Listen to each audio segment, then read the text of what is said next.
Hello, happy Sunday, and welcome to In Stitches with Jackie. If you're new, welcome. So I am trucking right along with my Kimberbell Main Street Celebration bench pillow. I am currently to the point I have all my blocks stitched out. I still have to cut them, and I will show how I cut one of them, and then I'll cut the rest of them off camera. I have all of these, I do have all of these backed with SF 101. Now the goal is like this one, to have it a 1/4 inch in so that not a lot of the SF 101 is in my seam allowance for stitching. However, I'm not really concerned about that because the blocks have a lot of thickness with the stabilizer and the batting. So I don't mind that so much. I like to have the SF 101 because you want the texture of that to be the same as the blocks. And if you don't put anything on them, they just are not going to have the same stability as your blocks do. But that's just my opinion. So I didn't see here, I'm looking at the Kimberbell sewing the pillow top. Let's see. It shows sewing that, and then it says arrange the patchwork border fabrics. I'm not putting them the way that they show to put them. I'm just putting them in any old order that I see fit.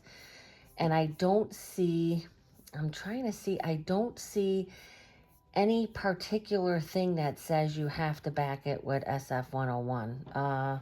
Optional quilting. Quilting the pillow is highly recommended. Layer the pillow top. Eyelet instruction, yeah, it doesn't really go into should you or should you not put SF 101. And I still do have to make the dimensional mylar balloons. That is not going to take any time at all. I'll probably stitch it here on my brother. I am going to be stitching these pieces on my brother NQ3550W. As everyone knows, or as you may know if you're a subscriber, this is a machine I recently purchased. I'm trying to learn as much as I can about it. The Artspira app is something I am trying to find time to look into. So yeah, definitely want to do more projects on my brother. So again, I am going to stitch these border pieces in no particular order. I am not following what Kimberbell shows. And let me show you what I mean by that. So, and I'm trying not to get that glare. See how they have theirs. Now they've got batting and then they've got, it says muslin behind there. I'm not quite sure why it says that, to be quite honest. I think that that is if you are quilting it, if you didn't do the background quilting. It's showing you how you would have to put it together to be able to quilt it.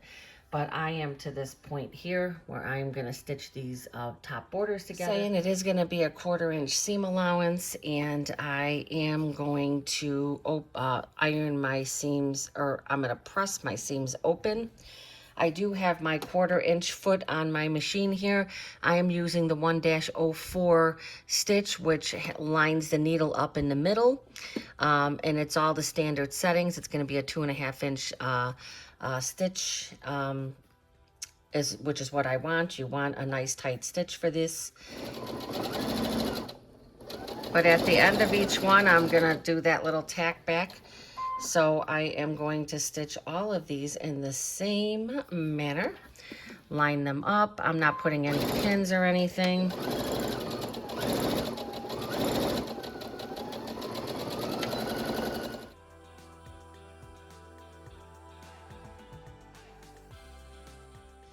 All right, now I wanted to show how I cut my blocks. And I hope the lighting is okay because for some weird reason it got real dark in here. I'm working on the Kimberbell Main Street Celebration bench pillow and not feeling the greatest today. I just finished up that 3-day embroidery retreat, and even though you're basically setting up your machine and you're watching stitch outs and you're socializing and probably eating more than you should, it's just the packing of the car, dragging my heavy machine down the stairs and loading it in my suitcase, and you know, I'm feeling just kind of a bit under the weather, and I'm just like, you know, a little sore and very tired. But my goal is to get this finished. So what I wanted to show is how I trim up my blocks. Now, you have to take this basting stitch out to effectively use the trimmer by George. I'm going to show how I use my trimmer by George. I love this trimmer. It can only be purchased through hoopsisters.com. But you have to take off your basting stitch. Now, Hoop Sisters never has that issue because they always sew their basting stitches with water-soluble thread and then get the basting stitch off of there. I didn't do that for this one, so I am definitely going to be picking this one out. And it's not a big deal. Sometimes they come out a little bit faster. I'm making sure to use my flat part of my seam ripper. And then I usually try to just do one little stitch at a time. Now, it seems tedious, but it's the easiest way. I tend to get less knotting when I do that. And then at some point, after you've taken all these stitches out at the top, you have your bobbin thread, and you can pull that off. And sometimes it will even snail the other ones and like this, and then it just comes off. Now at this corner, this is where it started, and so you're going to always have that little knot there. And so a way to take that out is to genuinely go on the other side. Make sure that you are not grabbing any fabric. Sometimes it takes pulling it some, and just kind of go in there like that, making sure that you're not putting a hole or anything in your fabric. And that one's out right there. That will go out. That's the hardest stitch to get out of there. So I'll continue to go around, and again, I use the flat part of my seam ripper, and I will just keep going out and going around.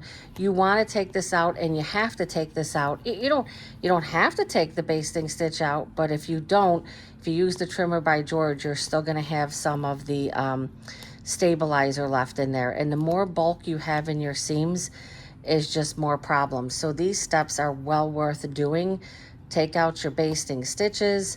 It allows you to be able to trim all the way up to that batting as opposed to a 1/4 inch from the batting.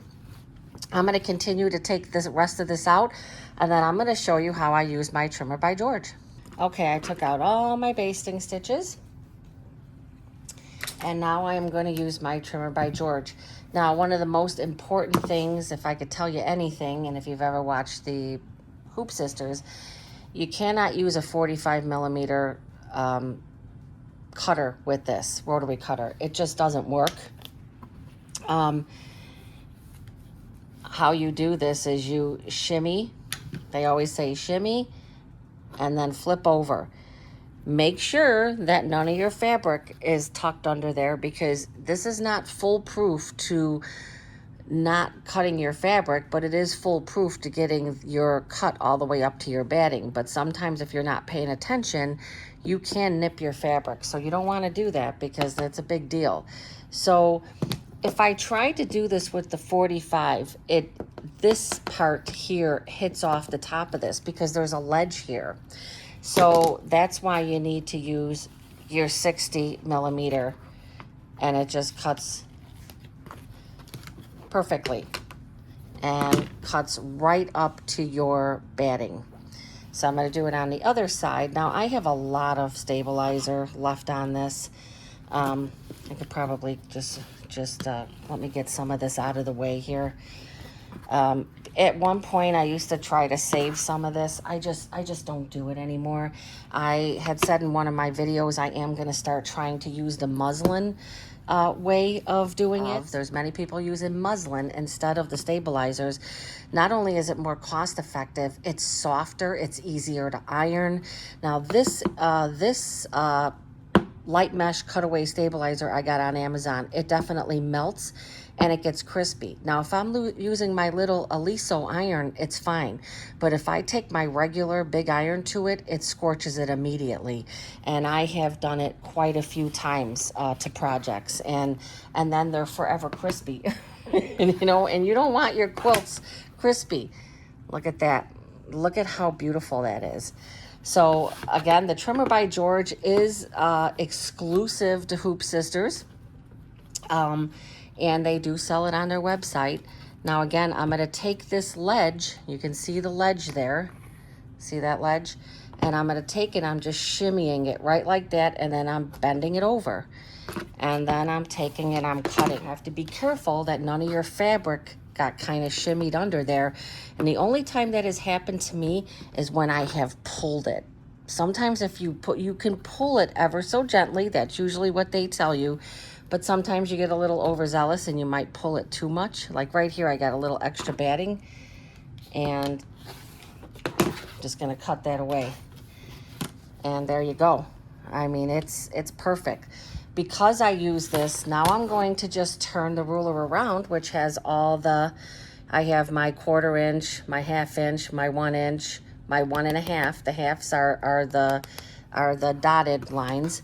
So I'm just gonna turn it around on the other side. I have my 1/4 inch right there. Cut that away. Have my, I always go side to side and then I do the tops. Got my 1/4 inch, my 1/4 inch. The only thing is you don't have a measuring point here, but as long as you have your block straight on your, I have this straight, I'm good. And a lot of times I'll line this up with the bottom of my thing there. That looks good. You always want to be very careful. You know, check twice and then cut. Now, sometimes your batting is a little uneven there. So I'm measuring right like that. Don't, you know, it looks like there's going to be a little, I'm measuring right from there.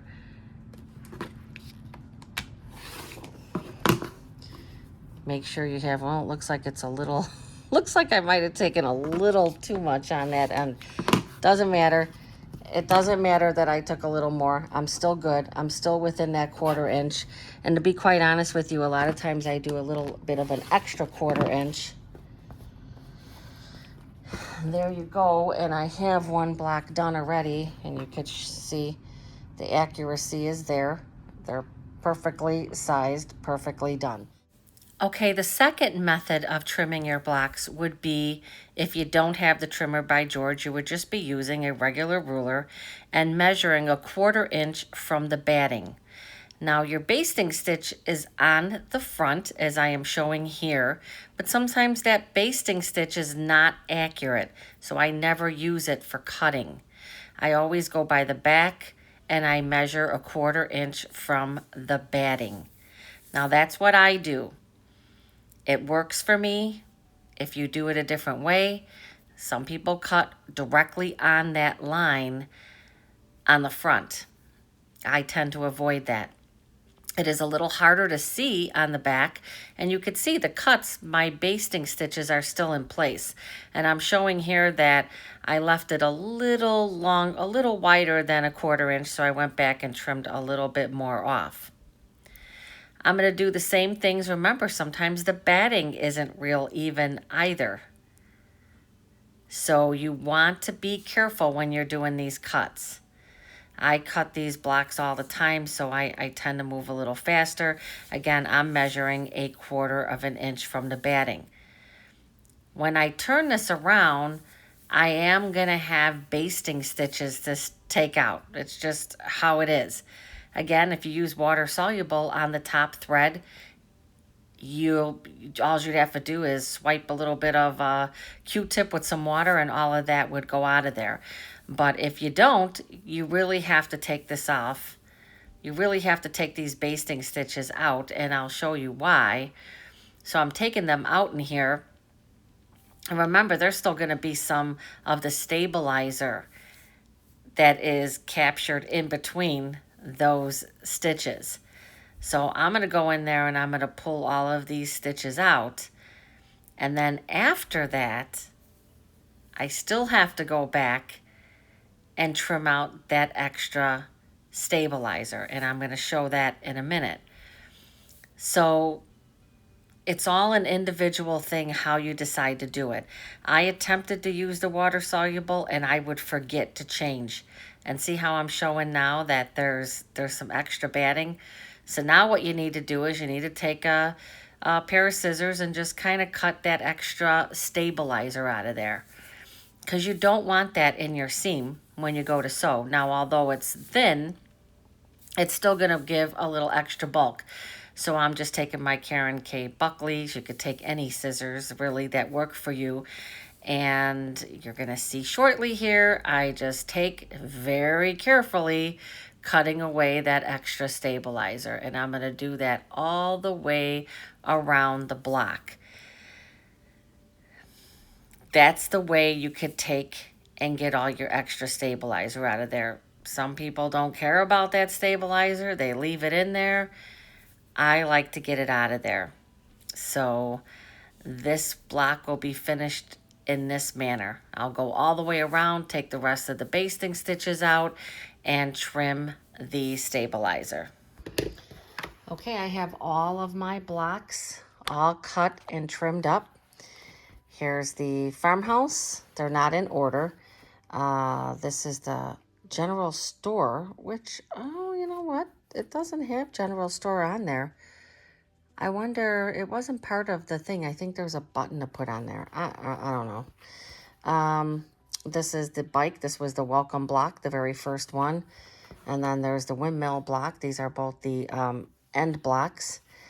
Here's the truck tire block.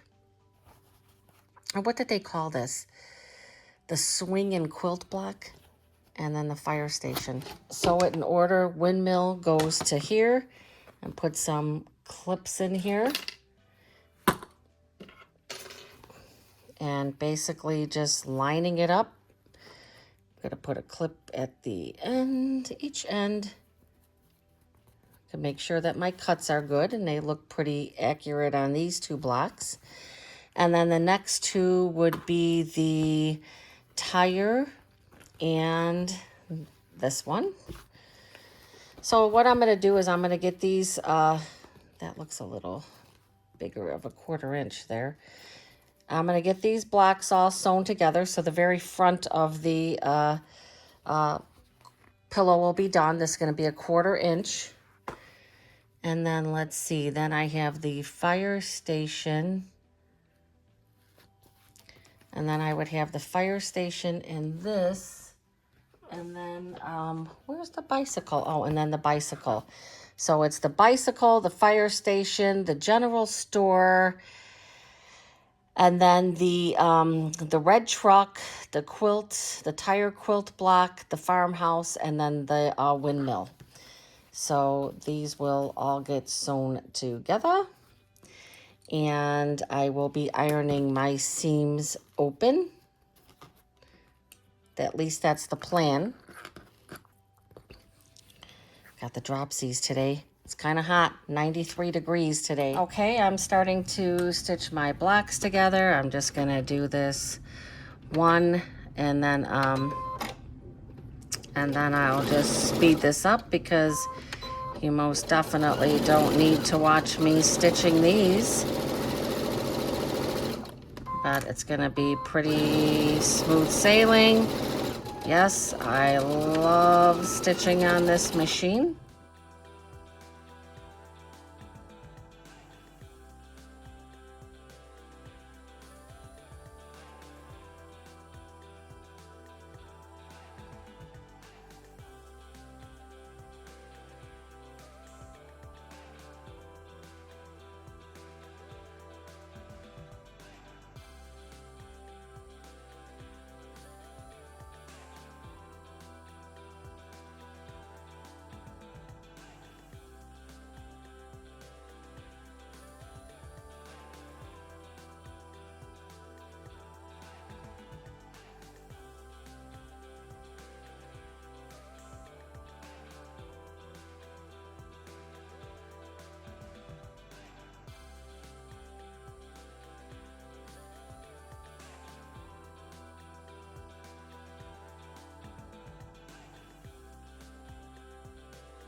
this over to the table. Okay, so let's go through this. So we started with the bike, the fire station. This is the general store. There's the red truck. This is the, it's gonna be the swing and quilt block. Then we have the farmhouse, and then we have the windmill. Again, I have to go, I will remember to wet these so that I can get the fringe look that I got on those. I'm using my Aliso iron, so I don't think I'm gonna have any problem with my stabilizer. At least I'm gonna hope that I'm not gonna have any problem with my stabilizer. But like I says, this tends to get a little crispy. This is the one that I purchased online. But I'm just gonna use the regular pressing. This is just a regular pressing mat for applique.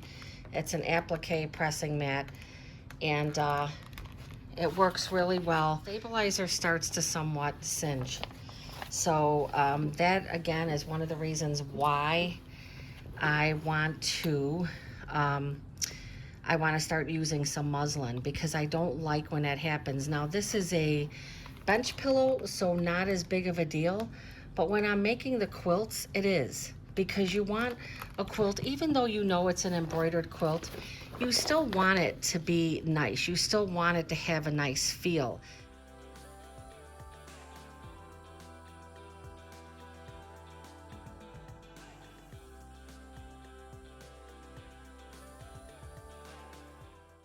I'm going to do the same thing. I'm going to do the same thing with my border, my pieced border. I am going to iron these with the seams open. Again, with the seams open, but this I don't have to worry as much because I don't have the stabilizer on here. I only have the SF101, which obviously is not going to be a problem. So they are going to have batting put under them, and they are going to be quilted. I think I stitched these a little fast and I'm just saying might have, oh no, that's good. I think some of my 1/4 inches might be a little on the small side. I don't know. That looks kind of like a scant 1/4 inch, and that's okay because this is going to be measured to the top I just stitched, and if I have to cut off some of the ends, not a big deal. All right, so I'm going to go ahead. I am going to continue to iron my seams open on my quilt, on my bench top, and on this. And then the next thing I have to do is I have to figure out what I'm going to do with that inner sashing. But I can tell you, I'm just trying to decide if I'm cutting it at 2 or 1.5. And then I'm going to stitch it to this, and I am going to quilt these in the hoop at the same time. So I'll continue to do this, and I will be back with the next section. I am back, and this is my inner sashing, or my inner border, I'm going to call it. Not really a sashing, it's an inner border. So what I decided to do is I cut mine at 2. So it's supposed to be 1.5, but I'm cutting it at 2. Right now I am putting my SF101, and I definitely do this because everything else has the SF101, including my outer pieced border. And so I want to make sure to put it on this. Now you can see I make sure to keep it 1/4 inch out of my seam. So I cut this at 2, so I cut this at 1.5. By sewing this with my pieced border ahead of time, I'm going to end up using a 4-inch design. So just think, you've got at least 3 hoopings on both of these, because I could put both the top and the bottom in my 9x14 hoop, in my 9.5x14 hoop, and I would be fine. And then do the same thing here, but you figure that's 3 hoopings each, so that's 6 hoopings. By stitching these 2 together, which is what I'm going to do, I'm going to stitch this together, and then I'm going to quilt it together. And this way, and it's definitely, now I could do 2 different things, and I am thinking about this. However, with the design I was looking at, there was not a 1 inch. Now I could do a 1.5 inch, but remember, I'm cutting this a little bigger, so you know, I'm not going to have that leeway. But the clear blue tiles, I was having a hard time finding just a 1 inch one. So I'm going to go and look on Kimberbell's site just before I do this. Just that I was thinking that the clear blue tiles would be much faster to do. So I'm going to check this patriotic border design, and I will decide from there what I'm going to do. But in the meantime, I am definitely going to stitch these together. My machine, I am going to stitch my inner sashing, or inner border, what I like to call it, and my pieced border together.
I'm going to press these open, and so my top and all of my borders are all ready. I'm running out of time. I still have to, after I put these on, I still have embellishments. I still have to put all the lights. I have to put the back. So it's crunch time, because my goal was to have this finished and be able to enjoy the beauty of it on the 4th of July. And on what pieces to put together, I just did my own. And then I have this all piece. So I have the very top. So this is how this is going to go, like this. One on top, one on the bottom.